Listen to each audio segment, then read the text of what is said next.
Good morning everyone, मैं आपका दोस्त अजय शर्मा। और जैसा कि आपको मालूम है कि मैं अपने यूट्यूब चैनल पे और अपने फेसबुक पेज पे बहुत सारी मोटिवेशनल वीडियो डालता रहता हूँ। पहले मैं एक डायरेक्ट सेलर हुआ करता था, उसके बाद फिर मैं मोटिवेशन फील्ड में चला गया था, फिर मैं डायरेक्ट सेलिंग कंपनी में आ गया था, फिर मैंने एक कंपनी को छोड़ा और अभी मैं एक दूसरी कंपनी में आ गया। तो 3 साल पहले जब मैं यूट्यूब पे वीडियोस बना के डालता था तो मेरी एक वीडियो थी कि एक अच्छी अपलाइन कैसे बने। तो उसको कल रात को मैंने एक फेसबुक पेज पे डाला था।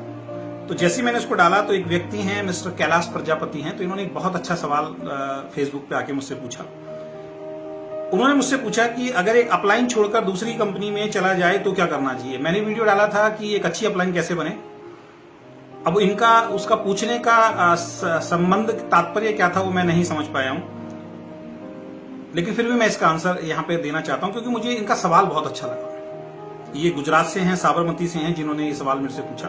वैसे मैंने इनको चैट में जवाब दे दिया है, लेकिन फिर भी सोशल मीडिया के माध्यम से मैं आप सब लोगों को इस बात का जवाब देने के लिए आया हूं। अगर अच्छा लगे तो बढ़िया है, नहीं अच्छा लगे तो दो आदमियों के विचार मिले ये कोई जरूरी नहीं है। देखिए, अपलाइन, अगर आपका कोई भी अपलाइन है, अगर वो आपके साथ किसी कंपनी में काम कर रहा है और उस कंपनी को छोड़ के वो किसी दूसरी कंपनी के अंदर चला जाता है, तो सबसे पहले तो आपको ये चेक करना है कि उसका जाने का रीजन क्या है। अगर उसकी जाने की वजह सही है, उससे बैठ के आप बात कीजिए। अगर उसकी उस कंपनी को, क्योंकि कोई भी इंसान, कोई भी कंपनी, कुछ लोग ऐसे होते हैं जो अपने लालच के चक्कर में कंपनी छोड़ते हैं, लेकिन कुछ लोग ऐसे होते हैं जो हो सकता है कंपनी के अंदर कुछ खामियां हो तभी कंपनी को छोड़े। कंपनी को छोड़ना, कंपनी को ज्वाइन करना कोई गलत काम नहीं है। मैंने अपने करियर में आज तक कभी भी इसके ऊपर कभी शायद वीडियो नहीं बनाया होगा किसी भी व्यक्ति के ऊपर कि वो आदमी बार बार कंपनियां छोड़ता है। वो इसलिए नहीं बनाया क्योंकि मैंने भी अपनी लाइफ में 3-4 कंपनी चेंज की है। और सभी लोगों को एक मैसेज मैं देना चाहता हूं कि कोई भी इंसान जो है किसी भी कंपनी को अगर छोड़ता है ना सर, तो उसको बहुत दुख होता है, क्योंकि उसने उस कंपनी में काम किया होता है, 2 साल 3 साल 4 साल उस कंपनी में दिए होते हैं, एक टीम क्रिएट की होती है। मैं उन लोगों की बात नहीं कर रहा हूं जो अपने पर्सनल लालच के चक्कर में हर बार कंपनीज चेंज करते रहते हैं, मैं उनकी बात नहीं कर रहा हूं। मैं उन लोगों की बात कर रहा हूं जो लोग बहुत ही सीरियस रूप से, किसी भी सीरियस होकर किसी कंपनी के अंदर काम करते हैं। अगर ऐसा व्यक्ति उस कंपनी को छोड़ रहा है तो सबसे पहले तो ये देखिए कि आपको खुद, अगर आपकी अपलाइन है तो आपको अपनी अपलाइन का नेचर मालूम होगा अगर आपने उसके साथ काम किया होगा। अगर वो सही वजह से गया है तो मैं एक ही सलाह दूंगा इस वीडियो के माध्यम से कि आपको उसके साथ बैठ के बातचीत करनी चाहिए, और उसकी जाने की वजह अगर आपको सही लगती है और आपको अपनी अपलाइन के ऊपर भरोसा है तो आपको निश्चित रूप से अपनी अपलाइन के साथ ही जाना चाहिए, अगर अपनी अपलाइन के ऊपर भरोसा है तो। लेकिन अगर आपको अपनी अपलाइन के ऊपर भरोसा नहीं है तो क्या करें? तो आपका अपलाइन तो जाएगा ही जाएगा, इसमें तो कोई दो राय नहीं है। लेकिन अगर आपको अपनी अपलाइन पे भरोसा नहीं है और आपको यह भरोसा है कि आपका अपलाइन आपकी कंपनी छोड़ के किसी दूसरी कंपनी में जा रहा है, यह गलत है, और आपकी कंपनी बहुत बढ़िया है, तो मैं एक ही सलाह आपको दूंगा कि आपको अपने दम पे रह के उस कंपनी में ही रहना चाहिए, अपनी अपलाइन के साथ नहीं जाना चाहिए, और अपनी काबिलियत से, अपने खुद के दम से आपको कामयाब होकर दिखाना चाहिए। अगर आपका अपलाइन गलत होगा, क्योंकि कौन सही है कौन गलत है यह फैसला आप नहीं कर सकते, मैं नहीं कर सकता हूं, आपकी अपलाइंस, आपकी डाउनलाइंस, आपकी कंपनी की मैनेजमेंट नहीं कर सकती है। कौन सही है कौन गलत है इसका फैसला सिर्फ और सिर्फ एक चीज कर सकती है, और वो है समय। तो उसके लिए आपको समय देना पड़ेगा। अननेसेसरी रिलेशन खराब एक दूसरे से करने का कोई मतलब नहीं है। अगर आपका कोई अपलाइन या कोई भी व्यक्ति आपकी कंपनी छोड़ के गया है,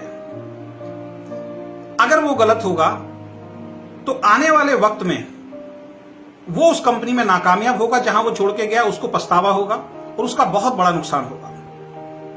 ऐसे बहुत सारे केसेस देखे गए हैं कि जहां पे एक कंपनी छोड़ के कोई व्यक्ति दूसरी कंपनी के अंदर जाता है और उसका डिसीजन गलत हो जाता है, और कुछ टाइम के बाद वो वापस उसी कंपनी में आ जाता है। तो आपको वेट एंड वॉच में रहना है। अगर आपकी अपलाइन का फैसला गलत होगा तो उसको वहां पे सक्सेस मिलने वाली नहीं है, आपको वेट एंड वॉच में रहना पड़ेगा।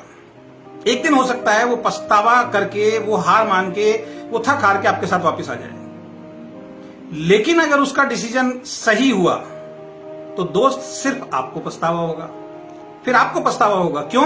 क्योंकि उसने ये साबित कर दिया कि वो वहां जाके कामयाब हो गया है। तो मैं यही कहना चाहूंगा कि अगर आपकी अपलाइन कोई कंपनी छोड़ के जा रही है और अगर आपको उसके ऊपर भरोसा है तो आप आंख बंद करके उसके साथ जाइए, और अगर उसके ऊपर भरोसा नहीं है तो आप जिस कंपनी में हैं उसी कंपनी में रह के बहुत मेहनत करके अपने दम पे अपनी अपलाइन से पहले कामयाब होके दिखाइए। अगर आपकी अपलाइन में कमी होगी तो उसको पछतावा होगा, लेकिन अगर आपकी अपलाइन का डिसीजन सही है और वो उस कंपनी में जाके कामयाब होता है तो उस अपलाइन का डिसीजन सही माना जाएगा, आपका डिसीजन सही नहीं माना जाएगा। कौन सही है कौन गलत है इसका फैसला वक्त करेगा, और इसका फैसला आपकी या उनकी कामयाबी करेगी।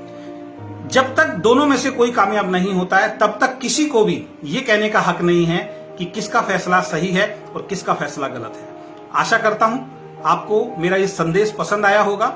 अगर ये संदेश पसंद आया है तो ज्यादा से ज्यादा इसको शेयर कीजिए, क्योंकि बहुत सारे लोग ऐसे हैं जो वाकई सही वजह से किसी दूसरी कंपनी में गए हैं, और बहुत सारे लोग ऐसे हैं जो जिनका ये मतलब एक तरीके से काम बन गया है कि किसी भी कंपनी में बार बार चेंज करना। तो दोनों को सही तरीके से मैसेज मिलेगा।